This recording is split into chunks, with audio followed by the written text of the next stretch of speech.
My name is Laura John, and I'm the Tribal Relations Director in the Office of Government Relations here at the city. Thank you for this opportunity to bring guests from the Native American community here in Portland to speak in support of this proclamation. I was here just recently for Native American Heritage Month proclamation, which was really seen as a way to educate non-natives about our culture and our heritage and our history. Today's proclamation is really a proclamation for the Native community here in the city. Rock Your Mocs was started in 2011 by Jaylyn Atsye of the Laguna Pueblo in New Mexico. Jaylyn was inspired to set aside a day for Native solidarity when she looked at her own feet and realized that her footwear connected her to countless Native and Indigenous people. She thought how powerful it would be to know that people all over the world were all making the same small statement about their identity by wearing moccasins on the same day. People from many different tribal backgrounds and cultures who all shared pride in their Native heritage. Rock Your Mocs, once it was started, saw rapid awareness and participation as key national groups began promoting. These groups included powwows.com, National Indian Gaming Association, and the National Congress of American Indians. In addition, this day has been observed by countless K-12 schools, colleges, and universities around the country. I am especially proud to share today that the Rock Your Mocs team in New Mexico reported to me that the city of Portland is the first city outside of New Mexico to follow in the steps of the city of Santa Fe, as well as the state of New Mexico to designate a formal Rock Your Mocs Day. Excellent. I have a statement from the founder, Jaylyn Atsye, to the Portland City Council that I'll now read. Thank you, Mayor Ted Wheeler and City Commissioners Laura John, Melissa Sanchez, who is our Rock Your Mocs event producer, and all those in the Portland Native community that made this proclamation happen. I feel extremely honored and ecstatic that Portland supports Rock Your Mocs. I'm also very happy knowledge is being shared about Native American heritage. Unity is power. Thank you, City of Portland. I'd like to next introduce our speakers. I have Isha Purtle Wright, who is here to speak on behalf of the Youth Voice. Excellent. Thank you. Shudaginya and that dala ata wa amnashi Isha Shishani Purtle Wright. Sinda Portland, Sinda Slache Deni. Tatutni Tatutni Dali, Chekto, Tatutni Dali, Warm Springs, Tatutni Dali, Klamath. Hello, my friends and my beautiful relatives in the back. My name is Isha Shoshani Pearl Wright, and I'm an enrolled member of the Confederate Tribes of Warm Springs here in Oregon, a descendant of the Siletz tribes and an adopted member of the Klamath and Modoc and Yahuskan people. I can't explain how honored I am to come speak for you all and National Rock Your Mocs Day. I'm very thankful for Jaylyn Joseph and the City of Portland to come welcome me here to come speak for my culture and myself. The entire month of November is National Native American Heritage Month, the whole month that represents the 100,000 Native people who died defending our lands since 1492. Columbia School. And thousands of children and teens who died in the Christian boarding schools, where they tried to kill the savage Indians and make us civil. It represents the 302 women, men, and children who died after dancing in the ghost dance, praying for our land back. It represents the 50 Modoc warriors led by Captain Jack, or Kentapush of the Modoc tribes, to fight back for our lands over in southern Oregon and northern California. It also represents the 5,712 Indigenous women who are missing and or have been found murdered in the United States and both in Canada. It represents the generational trauma that we as Native people have suffered from. I was prepared to speak out for the people who have been silenced and for the people who are scared to speak out. The people who have been raised to stay quiet and not to speak up. The people who have been pushed down and treated terribly by the government, while I sit there and allow white people to put lies in history books and in cartoons. My culture is not a costume. My ancestors and my family are not extinct. We are here and we are strong. I made a promise to an elder as a Native youth of this generation to speak out so that next generations can learn and so that we can teach their children. and that our ancestors will sit here and watch us make a difference in this world and this country. I'll speak out until I join with my ancestors in my beautiful moccasins and I join them and dance in the sky. But until then, my voice will be heard by everyone. Thank you. Thank you.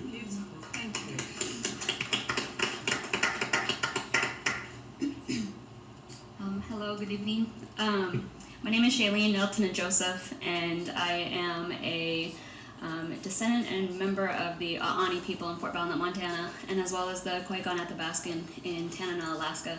I'm also a very recent graduate of the University of California, Los Angeles, UCLA, with my master's in American Indian Studies. And I also work for a nonprofit here in Oregon, the Native Wellness Institute, and underneath that we've started a project, the Indigenous 20-somethings Project.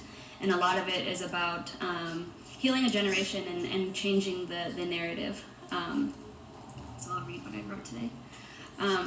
I've been very fortunate to grow up in a family that has always taught me to value where I come from, the people, the land, and the teachings that have been passed down from generation to generation. They have shown me these teachings to myself and my siblings through action. In front of me, right here, are accumulated years of work and love that have been put into each one of these moccasins, from family members gifted to a child, myself, as they come into this world. I've been rocking my mocs since I was a baby, and ever since before I could walk. My family is an example of decolonizing and indigenizing our worldview, being raised with tribal values that help guide me through my life's journey. The land is where we come from. We've been connected to these lands through generations of stories and intergenerational responsibilities. The land sustains us, and some believe that our moccasins keep us grounded and connected to these lands. The Rock Your Mocs, Native American Heritage Month, and Missing and Murdered Indigenous Women and Girls proclamations are also important because it shows our support and your support and understanding. And more importantly, it allows our community to come together and show our pride, to become visible in a city where we often feel invisible, and collectively heal from the devastating impacts of settler colonialism. Rock Your Mocs is a movement. There was a time in our very recent history where it would have been illegal for us to publicly wear our moccasins or any other traditional regalia. There was a federal policy that outlawed our people from being the kind human beings we were born to be. We could not speak our tribal languages, participate in tribal celebrations or ceremonies. We could not live the way our ancestors had lived. Those policies have since left a lasting impact on our people today and account for many of the challenges in our communities. There are community members who are not here today because they have no mocs to rock, or they carry the shame embedded deep in their bodies for being Native and having cultural confusion of where they belong or fit in. And within that, we battle against erasure, cultural appropriation, and rewriting our own history based on facts. We are taught when we wear our moccasins, we are connected to the land and we walk softly. When we wear our moccasins, we are taught to hold our heads high with dignity and respect. When we wear our moccasins, we are bringing forth the teaching of our ancestors and patting down a path for those to follow. As a young Native woman in the community, I will continue to rock my mocs, and I will continue to uphold my traditions and value systems.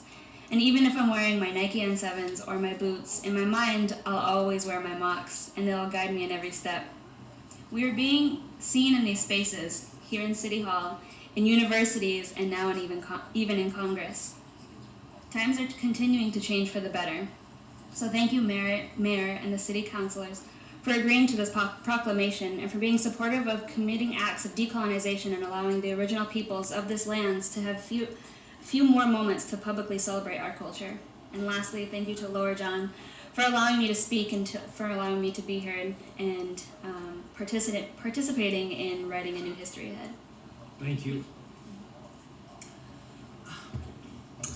Tatsmewi, good afternoon. I'm Judy Bluehorse Skelton, Nez Perce, Cherokee, and I think these young women have said it all today. Their families have done an incredible gift to all of us in bringing that next generation right into the halls of City Hall and the Congress. I'm humbled to be sitting amongst them. At Portland State University, Rock Your Mocs, the students have hosted that last year as part of our Native Wellness Week, making that connection to decolonization, Native youth suicide prevention, healthy lifestyles, empowering the community and themselves, overcoming historical trauma, recognizing that part of our identity is forever linked to our ancestors and into the 21st century and beyond in how we present, how we carry ourselves and bring these things forward. I too am grateful to Laura for your work bringing us together, and for the two young women here who speak, and all of those, as Jaylyn said, who cannot be here today for different reasons but are here in spirit. A reminder how important, on so many levels, the moccasin is for us. I was just out at Cully Park today. We're trying to figure out how to get that dance and gathering area smooth so we can have our moccasins out on the land again without shredding them on the sharp gravel, just a little piece of. And so again, how important that is, to be able to be in the city, to be in the communities, to be in the land, and connection to identity and future generations. Thank you for your consideration and all the work you're doing, missing and murdered women. Just tonight we're going to be having an Indigenous Women's Leadership panel at PSU, and I'm happy to say Jaylyn will be joining us tonight to share more of this as well as others. So thank you for your work on this. Katsiyayo. Thank you. Last, I wanted to bring in a song. As Native people, we bring in song for everything that we do. This isn't a prayer song, it's a social song, so we don't need to stand.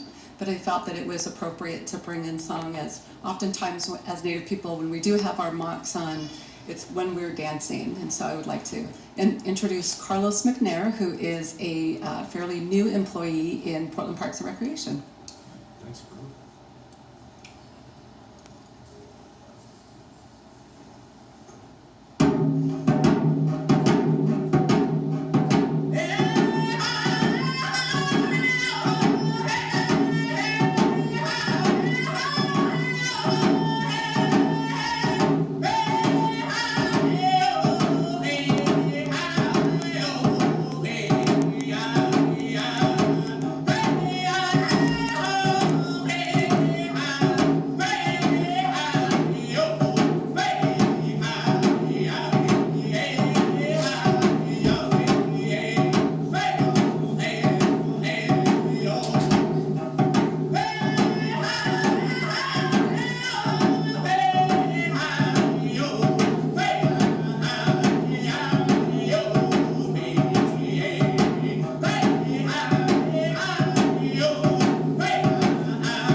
Thank you very much.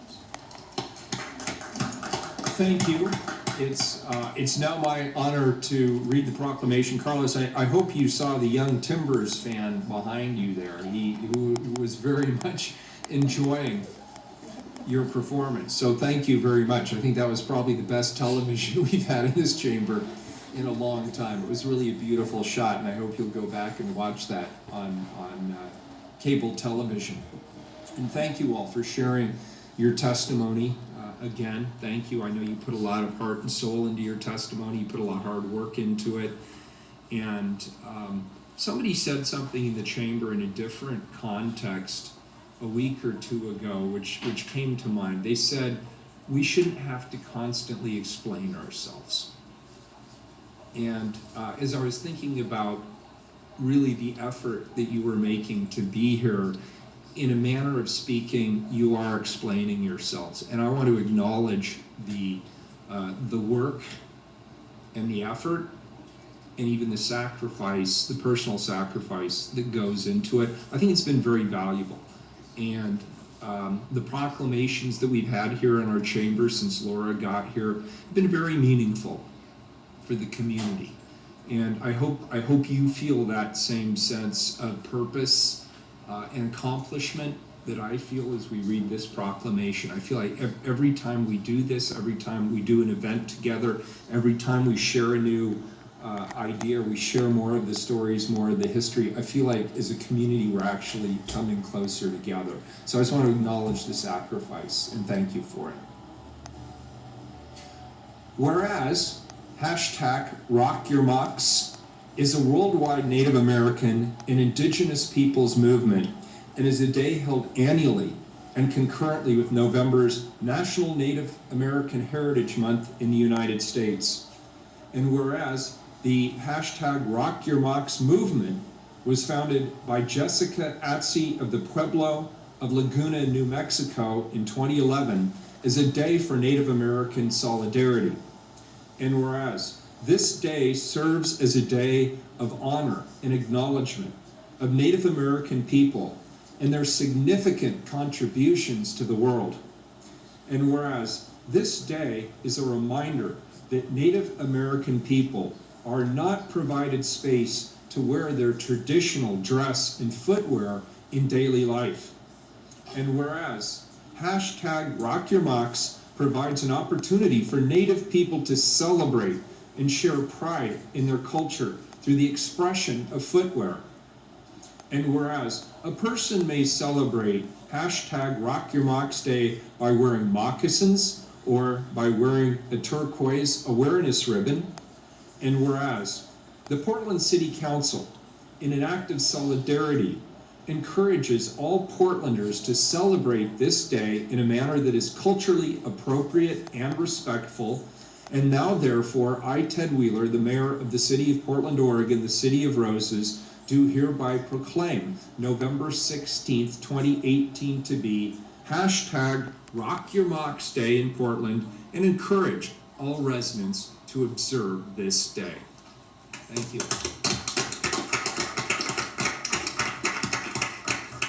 I have a question. Commissioner Fritz.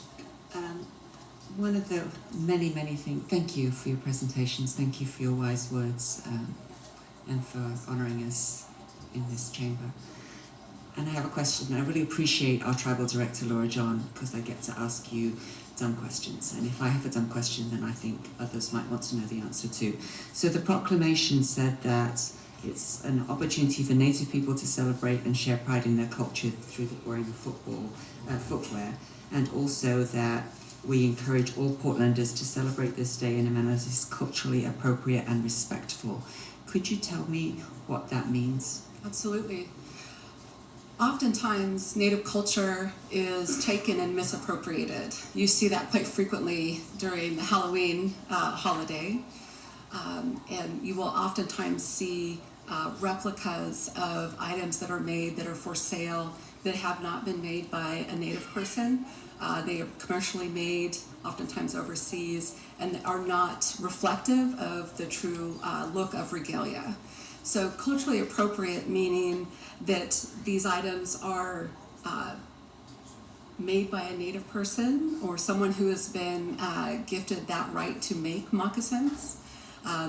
You may have been gifted moccasins by a Native person to a non-Native person. That would be appropriate.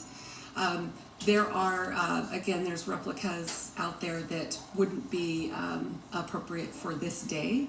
For those that do not have moccasins, I'm wearing a turquoise ribbon today. I also have stickers for our city employees that also are a way to show solidarity on Friday. Thank you. So if they are authentic moccasins, it's okay for a non-Native person to wear them? Yes. And for the rest of us, a ribbon and a sticker would be a better display of solidarity. That's correct. Thank you so much. Thank you. Very good.